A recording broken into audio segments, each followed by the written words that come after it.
Today, I'm going to talk about how you can identify relationships in your life that may not be bringing you up. Hello, my name's Dale Majors, and if you want to learn how to take action in your life and be more motivated, establish new habits, and just get more of what you want, then you're going to want to subscribe and click that bell. Okay, all right.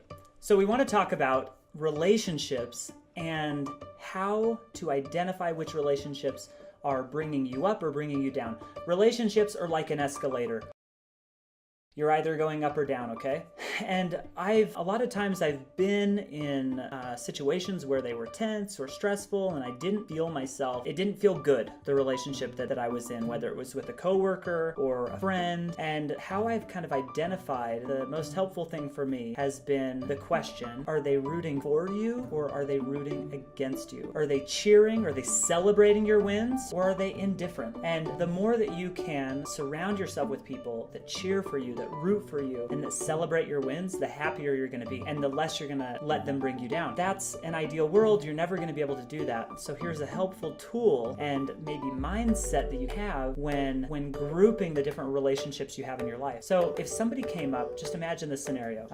In your house, you have a front room and, well, you've got the doorstep, right? And then in the door, you have your front room, and there are a lot of people that come to your doorstep. But if somebody comes to your doorstep, criticizes you and says, oh, this or that, or an angry door-to-door salesperson, if they're mad at you for not buying or for not being interested, are you emotionally defeated through that interaction? So consider this scenario. If you have a friend that is in your front room and you've been friends for a long time, and then they criticize you and they get on you, are you going to feel defeated? Or even you're with your spouse in your bedroom and she criticizes and she gets on you, are you going to feel defeated? And I would say that those three scenarios are very different, okay? And it's because the context changes in each. One is a stranger, one is a friend, but maybe you can do without them, I guess, and then one is your spouse, right? Like that's a lot harder. It's much different. So when I'm dealing with someone that's causing me emotional pain, I think to myself, have I been treating them like somebody in my bedroom or front room when they're really somebody that I need to put on the doorstep?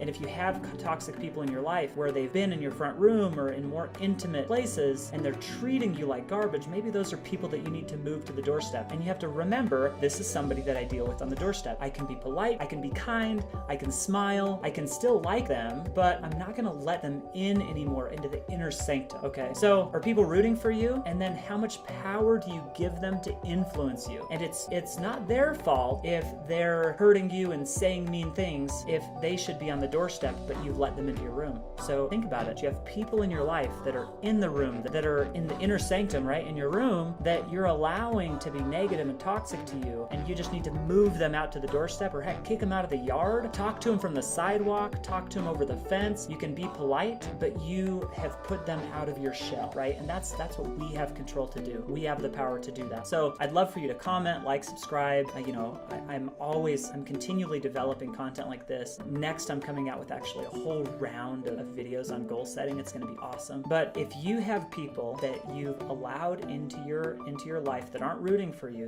that are in fact, doing the opposite or putting you down, kick them out to further layers. Put them on the doorstep, heck, put them in the entryway, but don't let them in your inner rooms, okay? Thank you so much and have a good one.